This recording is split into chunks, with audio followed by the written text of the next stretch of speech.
श्री गणेशाय नमः। श्री सरस्वती नमः।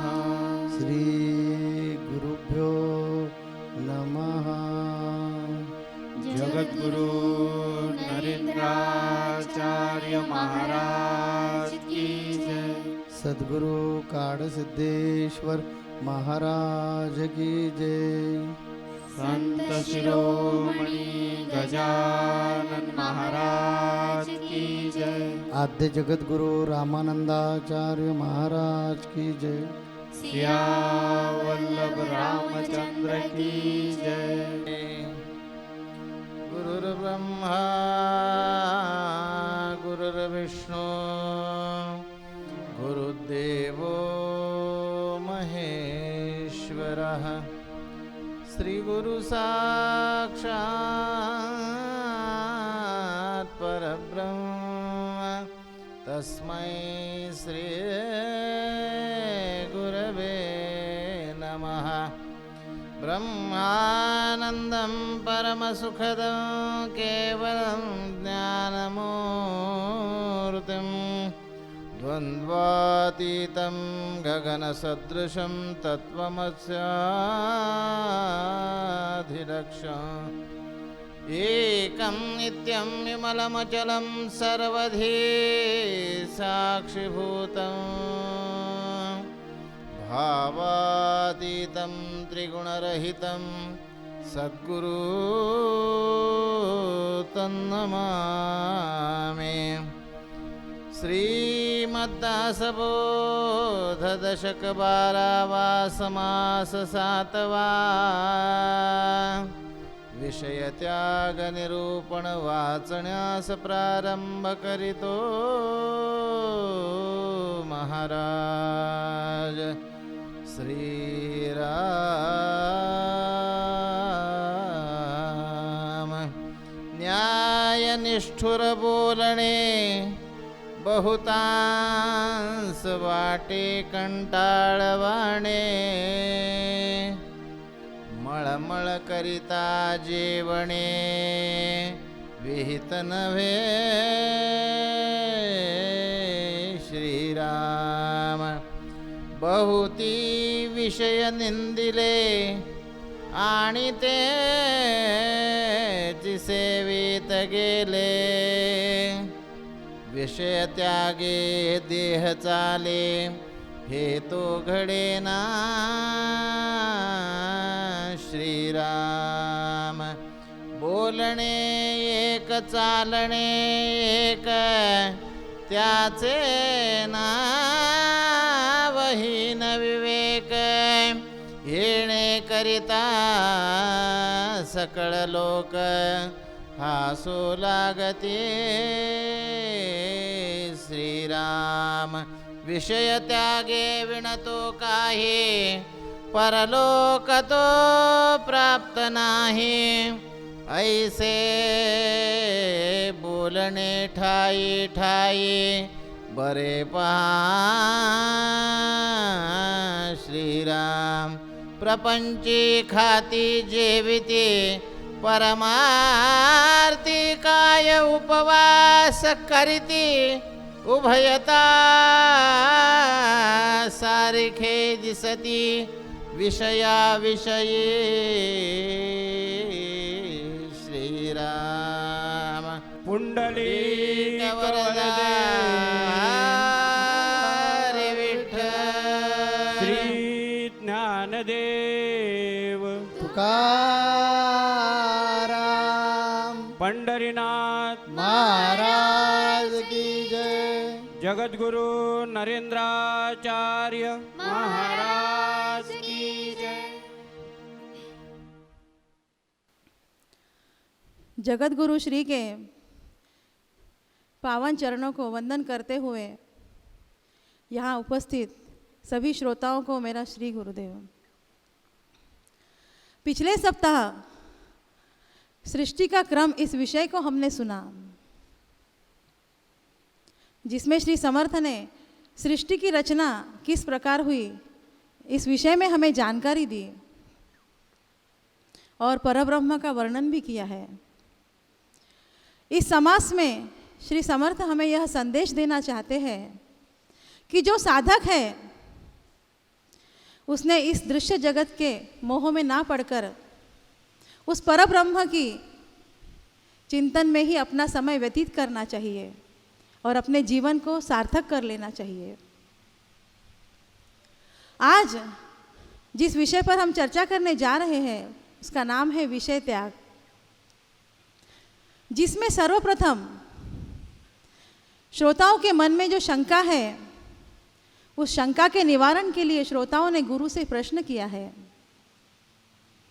शिष्य गुरु से प्रश्न करते हैं कि हे गुरुवर, यदि मनुष्य विषयों का त्याग कर दे, पूरी तरह से त्याग कर दे, तो वह जी नहीं सकता, और यदि मनुष्य विषय त्याग ना करे तो वह परमार्थ की तरफ नहीं जा सकता।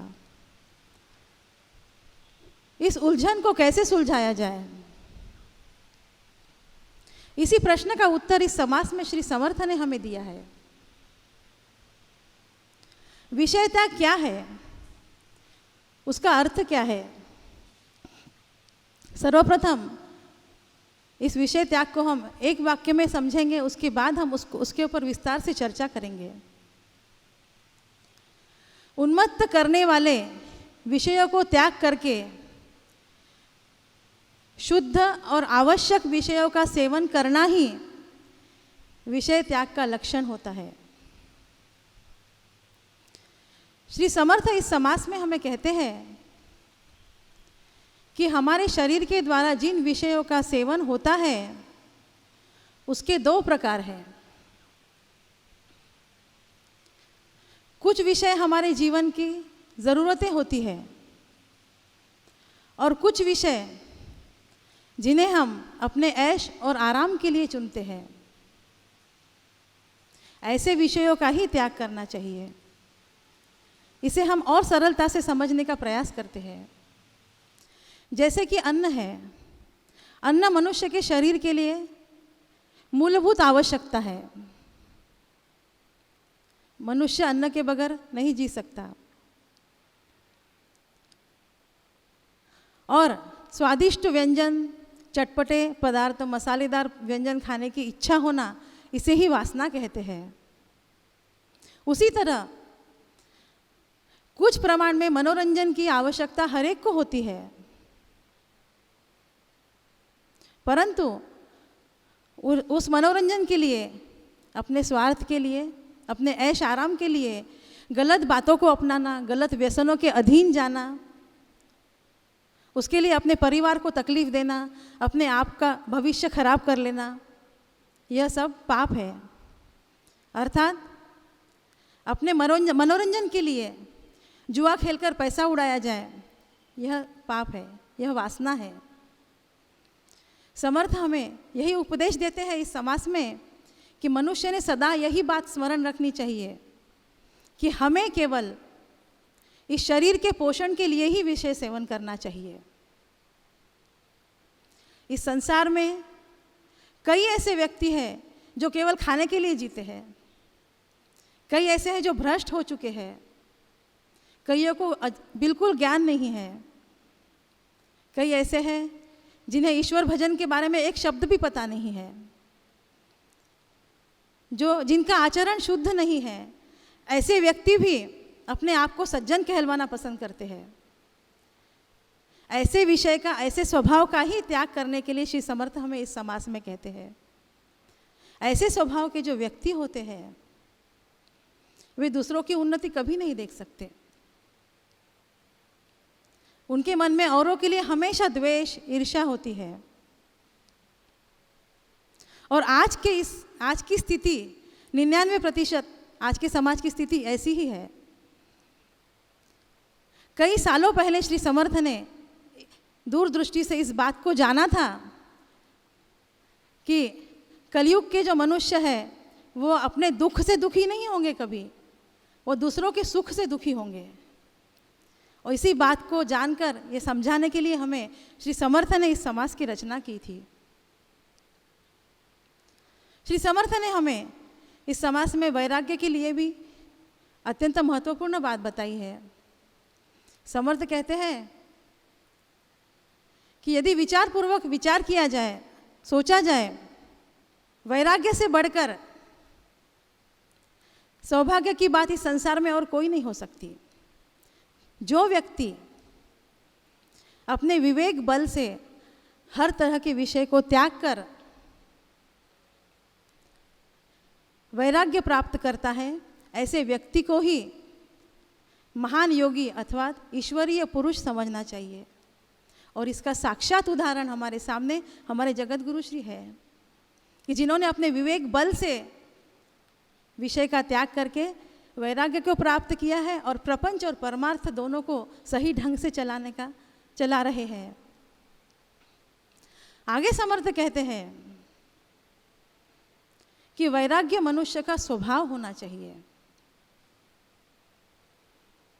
और विषय सेवन मनुष्य का अभिनय होना चाहिए। अर्थात वैराग्य हमारे स्वभाव में होना चाहिए। हमारा विवेक इस तरह से जागृत होना चाहिए, सशक्त होना चाहिए कि हम विषयों का सेवन करते हुए भी वैराग्य को समझकर चले और सदैव सही रास्ते को अपनाकर चले। इसीलिए कहते हैं कि विवेकशील जो व्यक्ति होता है वह अपने विवेक को बहुत अच्छी तरह से समझता है, बहुत अच्छी तरह से जानता है। और विवेकशील व्यक्ति यह समझता है कि इस संसार का संचालन करने वाला, इस संसार के हर कार्य को करने वाला केवल वह ब्रह्म है, ईश्वर है। इसीलिए उस ईश्वर को पहले समझना चाहिए और उसको भजना चाहिए और अपने जीवन को सार्थक करना चाहिए। विषयों से मन हटा ले, प्रभु ध्यान में लगा ले, ब्रह्मानंद मोक्ष पाले, फिर तन का पता नहीं है। विषयों से मन जब हटेगा तभी हम मोक्ष के रास्ते की तरफ बढ़ सकते हैं और मोक्ष की प्राप्ति कर सकते हैं।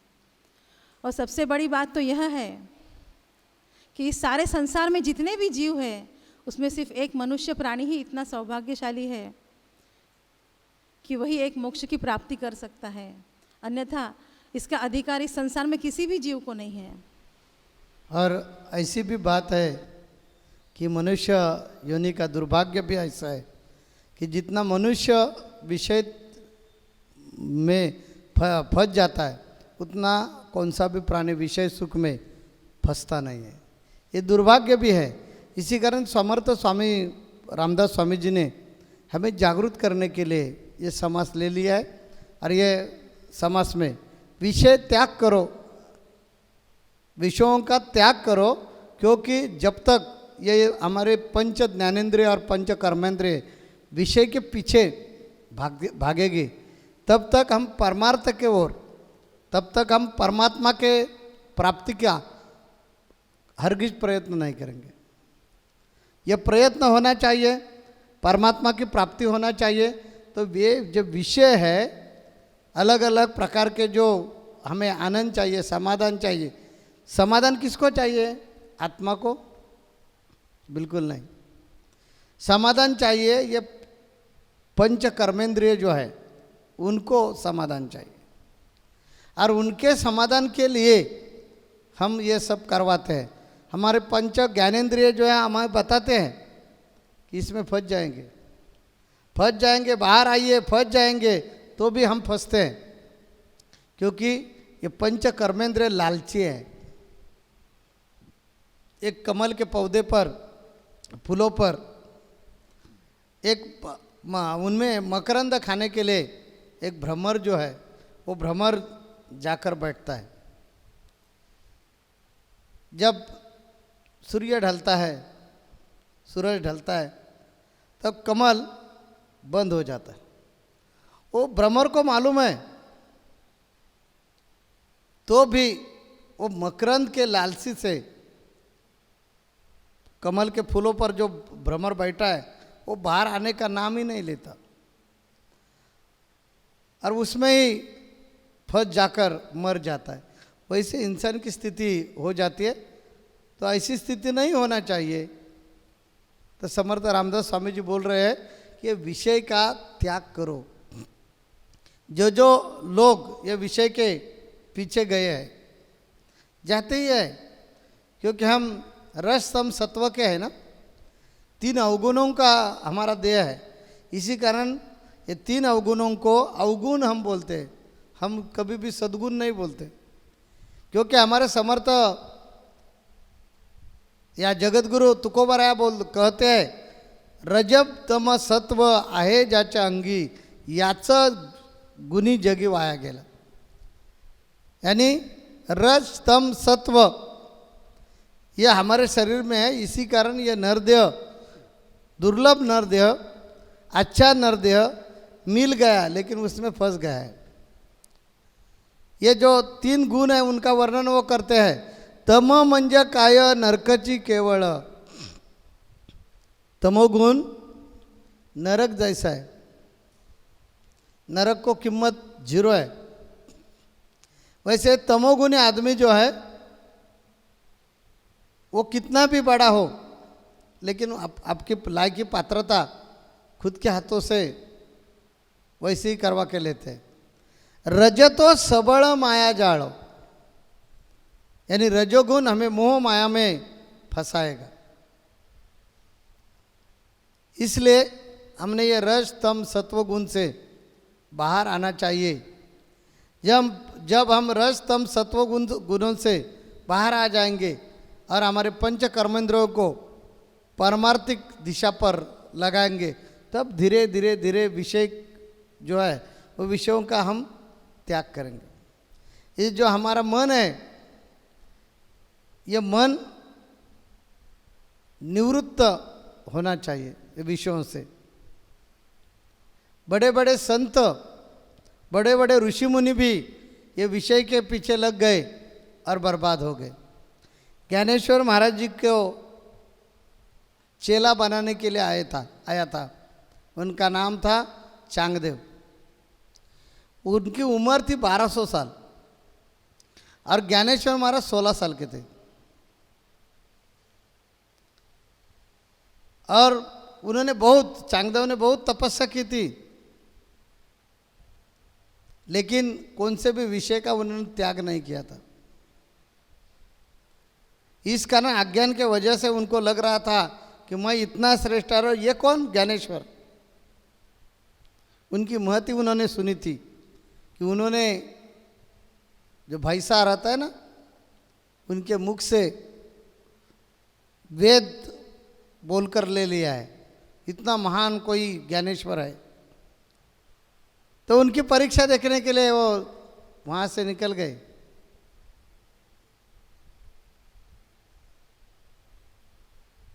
शेर पर बैठे थे, हाथों में सांप का चाबुक हाथों में लिया था, हंटर, सांप का हंटर हाथों में लेकर वो आ रहे थे। और सुबह का समय था। 4 ज्ञानेश्वर महाराज, निवृत्तिनाथ, सोपान और उनकी बहन मुक्ताई, 4 वेद है ये। निवृत्ति यानी शिव, सोपान यानी ब्रह्म, ज्ञानेश्वर यानी विष्णु और मुक्ता यानी माया। ये चारों ने जन्म लिया था। ये चारों लोगों की परीक्षा लेने के लिए वो निकल रहे थे। ये चारों को सब कानों पे आ गए कि वो आ रहा है। मुक्ताई को आश्चर्य लगा कि अरे वो शेर पर बैठा है। उनकी उत्कंठा देखकर ज्ञानेश्वर महाराज जी ने, जो एक दीवार था, टूटा फूटा दीवार, उस पर वो बैठे थे, उनको बोले चलो। और आश्चर्य की बात ऐसी कि वो टूटा फूटा निर्जीव दीवार जो है वो चलने लगा। तो चांगदेव को समझ में आ गया कि उनकी सत्ता कितनी बड़ी है। हम विषयों में फंस गए हैं और हमें घमंड हो गई है कि हम इतने बड़े उतने बड़े। अरे शेर को पाला, बिल्ली को पालते तो बिल्ली हमारे घर में रहती है, शेर को पाला तो शेर घर में रह गया, या मेरा सुना उन्होंने, तो उसमें क्या आश्चर्य की बात है।